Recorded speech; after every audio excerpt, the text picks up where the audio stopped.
Hello, नमस्कार। क्या हाल है सभी के? अजीब सा दौर चल रहा है ना? कठिन भी है। इकोनॉमी, काम, ये लॉकडाउन, ये वायरस, ये आपस में एक इतनी दूरी, बहुत अजीब वक्त चल रहा है। और साथ में अगर ऐसी ट्रेजेडी हो जाए, ऐसी घटना हो जाए जो आपको बिल्कुल डरा दे, जो आपको बिल्कुल अंदर से ना एक बिल्कुल खौफजदा कर दे, तो और डिप्रेसिंग माहौल हो जाता है। मैं ऑफ कोर्स आप जानते हैं कि इसका संदर्भ सुशांत सिंह राजपूत के संदर्भ में मैं ये बात कर रही हूँ। लेकिन मैं मेंटल इलनेस और सुशांत के बारे में उन्होंने ऐसा क्यों किया, इस बारे में मैं कोई टिप्पणी नहीं देना चाहूंगी, क्योंकि मैं नहीं जानती थी कि उन्होंने ऐसा क्यों किया। इसलिए मैं उनको वो रिस्पेक्ट, वो डिग्निटी जरूर देना चाहूंगी, क्योंकि हम सब उनसे बहुत इंस्पायर्ड थे। टीवी के वो एकमात्र ऐसे शख्स थे जिन्होंने टीवी से निकलकर इतना बड़ा मकाम हासिल किया अपने लिए। ना सिर्फ बहुत उम्दा कलाकार किए, बल्कि बहुत कलाकार कह रही हूँ, उम्दा किरदार किए, बल्कि बहुत बहुत बहुत उम्दा प्रोजेक्ट्स किए। जितने उन्होंने अलग अलग प्रोजेक्ट्स किए, मेरे ख्याल से बहुत सारे टीवी एक्टर्स ख्वाब में सोचते हैं कि यार ऐसा एक प्रोजेक्ट, ये मेरा ड्रीम रोल है। उन्होंने तो कई सारे किए ऐसे। और इतना हासिल करने के बाद उनका मानसिक रोग कितना उन पे हावी था, मैं ये सोच के भी डरती हूँ। इसलिए मैं बिल्कुल इस स्थिति में नहीं हूं कि मैं उन पे कोई टिप्पणी करूं। लेकिन हाँ, मैं उन लोगों से इस वीडियो के माध्यम से बात करना चाहती हूँ जो मेंटल हेल्थ या मेंटल इलनेस, मानसिक रोग से गुजर रहे हैं, उसका शिकार हैं। ये बहुत छोटे लेवल से स्टार्ट हो जाता है, बचपन से स्टार्ट हो जाता है। A child can be mentally ill, a child can be his mind can be corrupted. दिमाग की परतों में कई बार ऐसी मैल जम जाती है जिसे साफ नहीं किया जाता। वो जमती रहती है और फिर एक खूबसूरत, टैलेंटेड, एक स्किलफुल दिमाग को पूरा मटमैला कर देती है। मानसिक इलनेस यही होती है। बचपन में पता है, हॉस्टल में मुझे हॉस्टल में डाल दिया गया था और मेरा बचपन पूरा हॉस्टल में बीता है। लड़कियां रैगिंग करती थी, रात को उठा के बोलती थी, go get us something to eat, beg borrow और स्टील। तब मन करता था जान दे दूं। घर से बहुत प्रेशर आता था कि नंबर लाओ, पढ़ाई करो, वरना जिंदगी में कुछ नहीं होगा, फेलियर हो जाओगे। रिलेटिव्स, ये वो लोगों से कंपैरिजन होता था कि उसको देखो, शर्मा जी के बेटे को देखो, फलाने को देखो, तुम ऐसे हो, तुम ऐसे हो। मन करता था जान दे दूं। अभी मैं देख रही हूँ कि हर कोई आपस में लड़ रहा है। एक तो कुछ भी होता है यहाँ हमारे देश में, या अच्छी चीज होती है तो लोग आपस में लड़ने लगते हैं। कोई दुर्घटना होती है, कोई ट्रेजेडी होती है तो लोग आपस में एक ब्लेम गेम करके जो चला गया है उसके साथ खड़े हो जाते हैं। लेकिन जो लोग हैं, जो गुहार लगा रहे हैं या जो बात कर रहे हैं, अपनी बात कहना चाहते हैं, उसको खूब ट्रैश करते हैं, लड़ते हैं, हेट, ब्लेम, ये सब शुरू हो जाता है। और हर चीज हमारे देश में पॉलिटिकल हो जाती है। कुछ भी हो, किसी के घर में कोई खाना बने तो उसका भी श्रेय या उसका दिस थिंग पॉलिटिक्स हो जाता है। और मैं ये कहना चाहती हूं कि जब एक सेलिब्रिटी, जब एक इतना इंस्पायरिंग, इतना चार्मिंग, इतना खूबसूरत इंसान जब विवश होके, अपने मानसिक रोग से विवश होके, या जो भी रीजन हो उससे विवश होके अपने प्राण हर लेता है, तो एक अजीब सी लहर, एक संदेश जो जाता है वो बहुत घातक होता है उन लोगों के लिए जो शायद एज पे हैं, जो इतने परेशान हैं, जो बिल्कुल सुसाइड के एज पे हैं। उनके लिए ट्रिगर बन जाता है ये, क्योंकि लोगों को लगता है कि अच्छा, इतने महान इंसान ने ये किया तो हम भी कर सकते हैं। ये इस बात से मैं बहुत भयभीत हूं, क्योंकि मैं जानती हूं कि कितनी बार जीवन में मुझे ये ख्याल आया है कि नहीं यार, नहीं बस। आप बड़ी बड़ी फिल्मों की बातें कर रहे हैं कि वहां पॉलिटिक्स होती है, और आपको पता है छोटे छोटे सीरियल्स में कितनी पॉलिटिक्स होती है।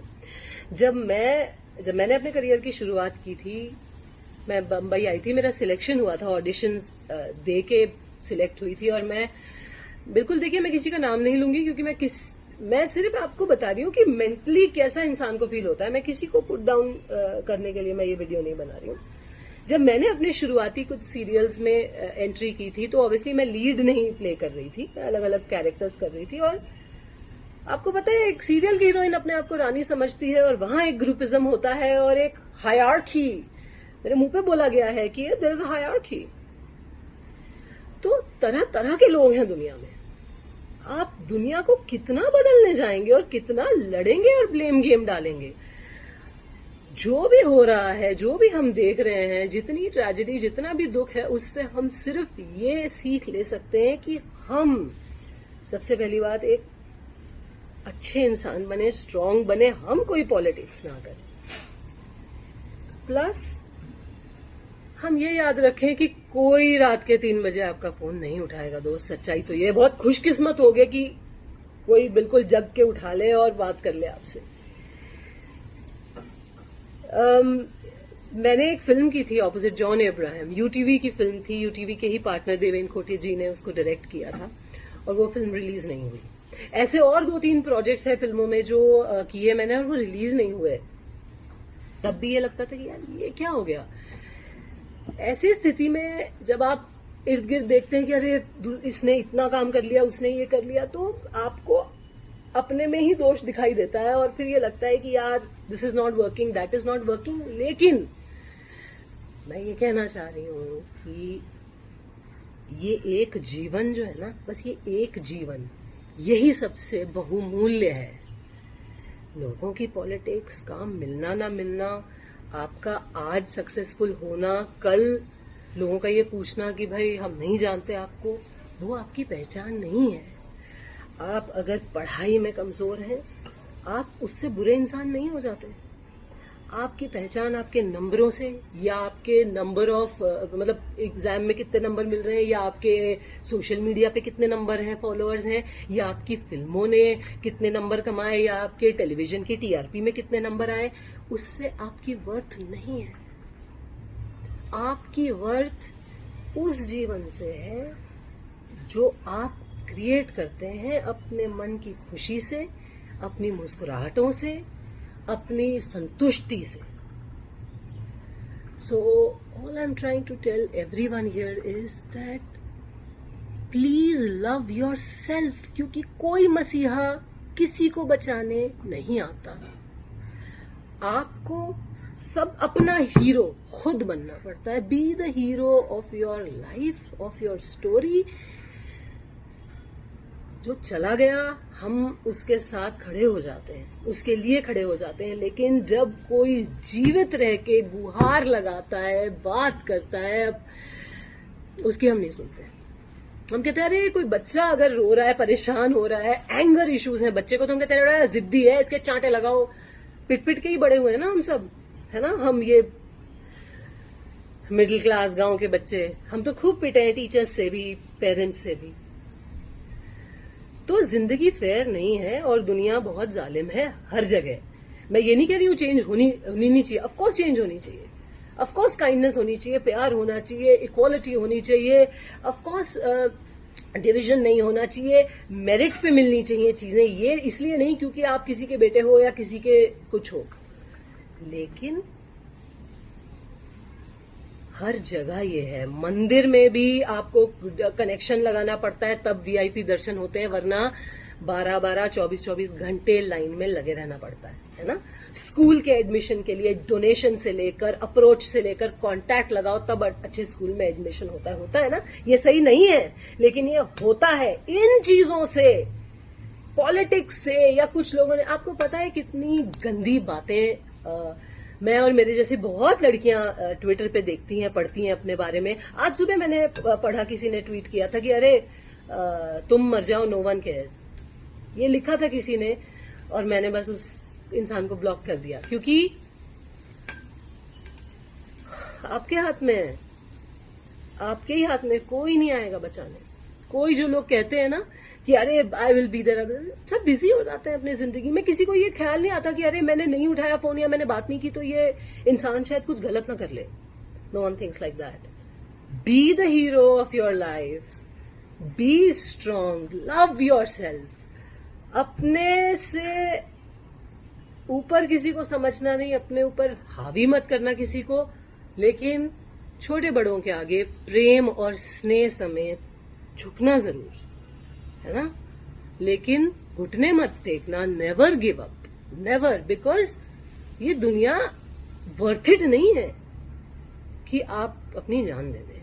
तो प्लीज कोई भी लोग अगर स्ट्रगल कर रहे हैं, जूझ रहे हैं, मैं इतना ही बोलूंगी कि मैंने ये सारी फीलिंग्स महसूस की है और मैं उसमें से उबर के आई हूं।